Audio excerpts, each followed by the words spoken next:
Kali ini kita bahas topik abadi tentang mertua. Wah, kalau sudah bahas topik mertua, bisa panjang ini urusannya, bener nggak? Topik mertua menjadi menarik karena sepertinya ini pertanyaan yang hampir selalu ada setiap kali saya memberikan konseling, setiap kali saya memberikan seminar ataupun workshop.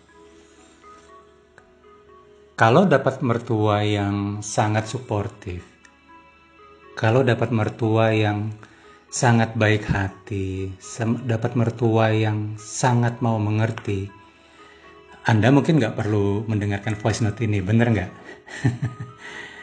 Cuman di luar sana masih sangat banyak pasangan yang sepertinya mendapatkan tantangan dalam bentuk hubungan bersama mertua. Bahkan bukan hanya dengan mertua, ternyata juga punya banyak tantangan dalam hubungannya dengan orang tua setelah menikah. Kenapa? Karena baik mertua ataupun orang tua di banyak kasus punya kecenderungan untuk turut campur dalam kehidupan pernikahan pasangan. Gimana cara menghadapinya? Nah, sebelum kita bicara cara menghadapinya, mungkin kita perlu cari tahu dulu, kenapa sih mereka sepertinya punya kecenderungan untuk ikut campur. Yang pertama, di luar sana masih banyak orang tua yang sepertinya belum siap untuk melepas anaknya berumah tangga. Di mata mereka, anak tetap anak. Di mata mereka, belum terlihat anaknya tumbuh menjadi pribadi yang dewasa yang sudah siap untuk membangun rumah tangganya sendiri. Ya, memang sepertinya lucu, tapi demikianlah faktanya. Ya, akhirnya tanpa mereka sadari, mereka masih ingin mengurusi anaknya, masih ingin turut campur dalam kehidupan anaknya. Oke. Dari sisi yang lain, nah sebenarnya ini topik yang mau kita bahas nih. Dari sisi yang lain, ternyata coba deh dicek lagi. Adakah kemungkinan sang anak, yang mungkin dalam konteks ini adalah Anda yang sedang mendengarkan voice note ini, ternyata memang belum cukup dewasa di mata orang tuanya. Sebelum Anda protes, yuk coba cek lagi deh. Sebelum Anda menikah, coba cek track record Anda. Apakah selama sebelum menikah, Anda sudah membangun track record sebagai pribadi yang dewasa? Dan apakah itu juga sudah terlihat di mata orang tua Anda? Kalau kita bicara menjadi pribadi yang dewasa, apa sih parameternya? Salah satu parameternya adalah menjadi pribadi yang bertanggung jawab. Nah, coba cek deh di kehidupan Anda sebelum Anda menikah. Bagaimana cara Anda menjalani kehidupan Anda sehari-hari? Sudahkah Anda menjadi pribadi yang bisa bertanggung jawab terhadap apapun yang Anda lakukan? Atau Anda punya kecenderungan untuk mencari kambing hitam, untuk mencari alasan, untuk mencari pihak lain untuk dijadikan penyebab dari banyak masalah Anda. Apalagi bisa kita lihat? Nah, ini coba dicek lagi. Ciri-ciri orang yang dewasa adalah relatif mudah untuk menerima input kalau memang ada kekurangan yang dimilikinya. Coba cek di Anda sendiri. Kalau sedang diberikan input oleh orang tua Anda, bagaimana cara Anda merespon? Bela diri? Ngeles? Argumentatif? Atau seperti ini? Manyun? Bin ngambek? Kalau ternyata ada di antara ciri-ciri yang saya sebutkan tadi, ada yang Anda masih lakukan sebelum Anda menikah, jangan salahkan orang tua Anda. Kalau di mata mereka, Anda tuh belum dewasa. Dan Anda ujuk-ujuk saat menikah menuntut untuk diperlakukan seperti orang dewasa. Ya, berat buat orang tua Anda bisa melihat Anda dengan cara seperti itu. Contoh, insya Allah orang tua selalu ingin yang terbaik buat anaknya. Saat Anda setelah menikah, orang tua Anda ingin memberikan nasihat kepada Anda. Dan di mata Anda, nasihat orang tua Anda ternyata nggak pas banget nih. Dan Anda memperlihatkan hal tersebut di ekspresi wajah Anda, di body language Anda, di tone suara Anda. Jadi kalau Anda melakukan itu, Anda sebenarnya masuk sebagai orang yang sudah dewasa atau belum ya? Kalau Anda masih terus berperilaku sebagai pihak yang masih sering argumentatif, ngotot, ngeyel, dan relatif sulit untuk menerima input, berat buat Anda mempunyai hubungan yang sehat dengan orang tua dan mertua. By the way, Baswe, saya bisa cerita ini karena saya pun dulu mengalami. Jadi bukan berarti yang lagi ngomong ini otomatis wah sudah sempurna hidupnya. Enggak. Justru karena pernah ngalami makanya bisa cerita.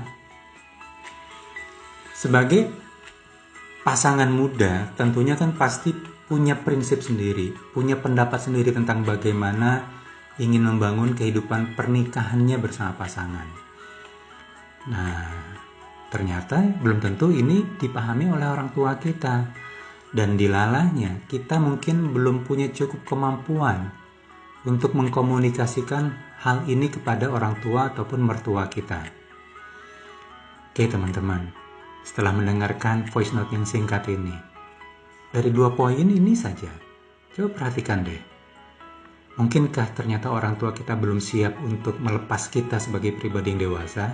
Atau bisa jadi di mata orang tua, di mata mertua Anda tuh seperti sedang merebut anaknya yang sudah beliau pelihara besarkan sejak kecil.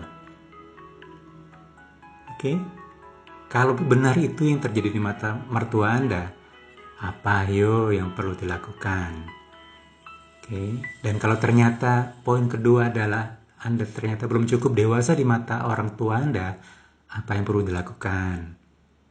Simak terus ya voice note berikutnya.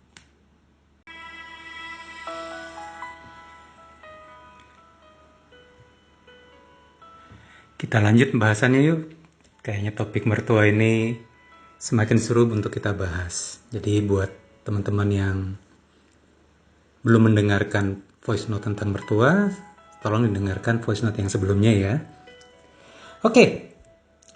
Tadi sudah ada beberapa poin yang kita bahas, yang salah satunya adalah ada orang tua yang belum siap untuk melepas anaknya untuk berumah tangga. Ada juga orang tua yang merasa anaknya diambil, direbut. Terdengar lucu, tapi ya faktanya cukup banyak yang masih seperti ini. Terus poin yang berikutnya juga adalah balik ke diri sendiri. Cek apakah kita di mata beliau sudah dilihat sebagai pribadi yang dewasa. Nah terus oke. Itu kan tadi kita coba melakukan mapping ya. Beberapa aspek dalam masalah hubungan dengan mertua dan orang tua. Sekarang solusinya gimana? Nah ini nih mungkin yang ditunggu-tunggu. Salah satu solusi paling mendasar yang bisa kita lakukan adalah dengan merubah sudut pandang kita. Kenapa? Seringkali saat menikah, kita tuh ingin dimengerti oleh orang tua kita. Ya. Awal menikah kita masih banyak ketidakpastian, keraguan, kekhawatiran. Kita ingin sekali orang tua kita atau mertua kita memberikan ruang kepada kita untuk bisa setapak demi setapak membangun kehidupan keluarga bersama pasangan. Ya, Kita ingin banget dimengerti. Kita pengen banget orang tua kita paham. Kasih dong kita waktu, kasih dong kita ruang, kasih dong kita kepercayaan. Yes, itu adalah pola pikir yang ingin dimengerti oleh orang tua kita dan mertua kita. Dan ini juga dimiliki oleh orang tua Anda dan mertua Anda. Ya, mereka juga ingin dimengerti.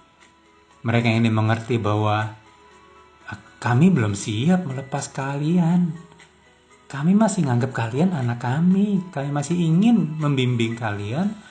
Kami masih ingin membantu kalian. Kami masih ingin mengatur kalian. Mereka juga ingin dimengerti bahwa di mata kami tuh kalian tuh belum dewasa. Kami khawatir dengan bagaimana cara kalian mengambil keputusan, dengan bagaimana cara kalian merespon terhadap segala sesuatu. Nah, kalau dua-duanya ingin dimengerti, ya selamat datang friksi. Selamat datang miskomunikasi. Selamat datang konfrontasi. Wah, ekstrim banget ya, tapi ya itulah faktanya. So, apa yang perlu kita lakukan? Coba deh kita rubah sudut pandang kita. Kita rubah dari ingin dimengerti menjadi belajar mengerti. Kita bayangkan kalau kita yang jadi orang tua dan sedang melepas anak kita untuk berumah tangga. Kaget tahu-tahu anak kita diambil sama menantu kita. Tiba-tiba yang tadinya 24 jam bersama kita, tiba-tiba hilang. Tiba-tiba sibuk dengan kehidupannya sendiri. Tiba-tiba komunikasi tidak seintens sebelumnya.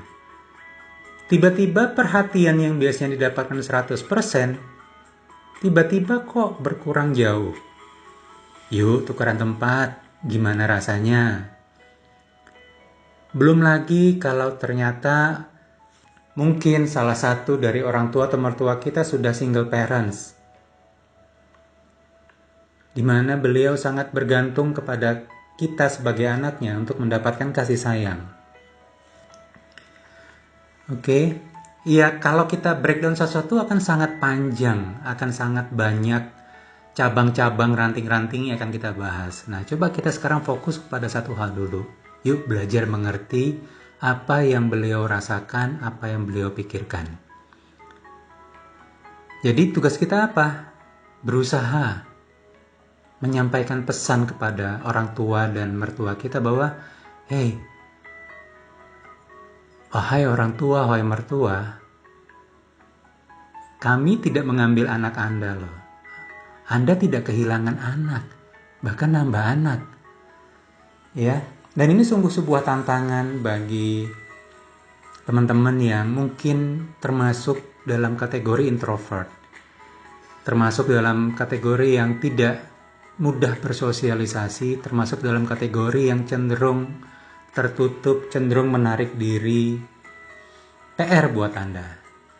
Termasuk juga ini PR buat saya dulu. Oke, bagi Anda yang termasuk tipe supel, mungkin ini bukan PR besar buat Anda. Ya. Nah, sebagai penutup, saya ingin memberikan sebuah kisah. Di zaman dahulu kala, ada seorang menantu yang udah kesel banget sama mertuanya. Apa aja salah yang dilakukan.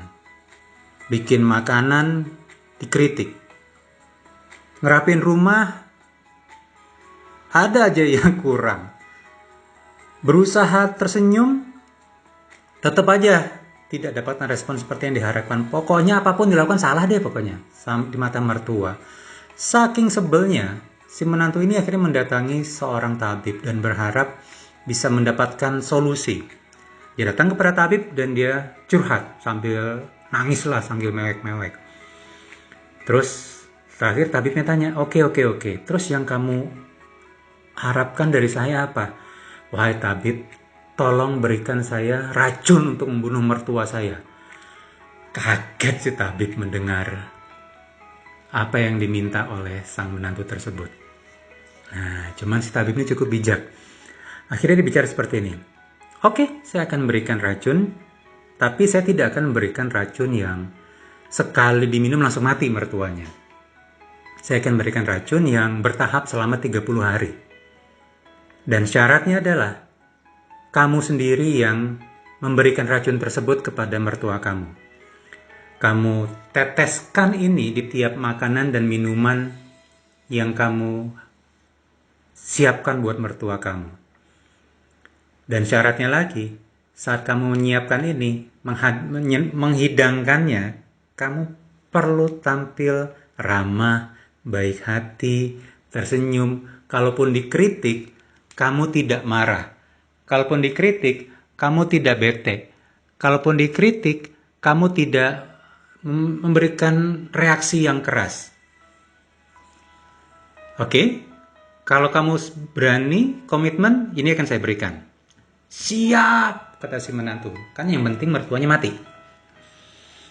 Akhirnya, sang menantu pulang dengan sukacita. Dan mulailah dia praktek apa yang disarankan oleh tabib.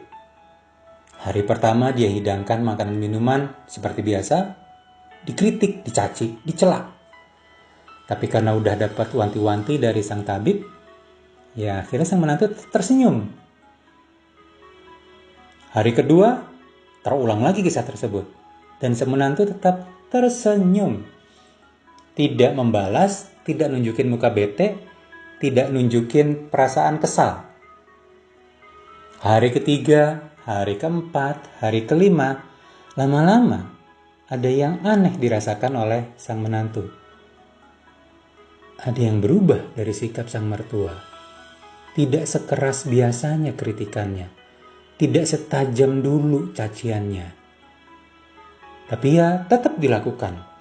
Minggu pertama, minggu kedua, memasuki minggu ketiga, sikap sang mertua sudah semakin berbeda. Bahkan semakin jarang memberikan kritikan cacian. Kenapa? Karena sang menantu tetap tersenyum, tetap hangat, tetap melayani, tetap sopan. Di minggu ketiga, menjelang minggu keempat semakin jarang adanya kritikan dan cacian. Dan mulai paniklah si menantu. Menjelang hari ke-30, si menantu datang kepada tabib dan meminta sang tabib untuk memberikan penawar dari racun yang sudah diberikan tersebut. Dan si tabib bilang gak bisa, itu sudah terlanjur. Wah, nangislah si menantu. Kenapa kamu menangis? Ya gimana, habis kan mertua saya sekarang udah baik. Sekarang mertua saya udah gak jahat lagi sama saya. Tolong dong tabib berikan obat penangkalnya. Sang tabib akhirnya tersenyum dan mengatakan, sebenarnya yang saya berikan itu adalah vitamin. Ya. Apa yang buat mertua kamu berubah? Karena sikap kamu berubah. Karena kamu lebih mau mendengarkan, kamu lebih mau memperhatikan, kamu lebih mau menyayangi, melayani, dan kamu tidak reaktif. Pelan tapi pasti sikap mertua kamu berubah. So teman-teman, apa yang akan kita lakukan dalam kondisi seperti ini? Terus menuntut mertua kita atau orang tua kita untuk berubah? Atau kitanya yang berubah? Pilihan ada di tangan Anda.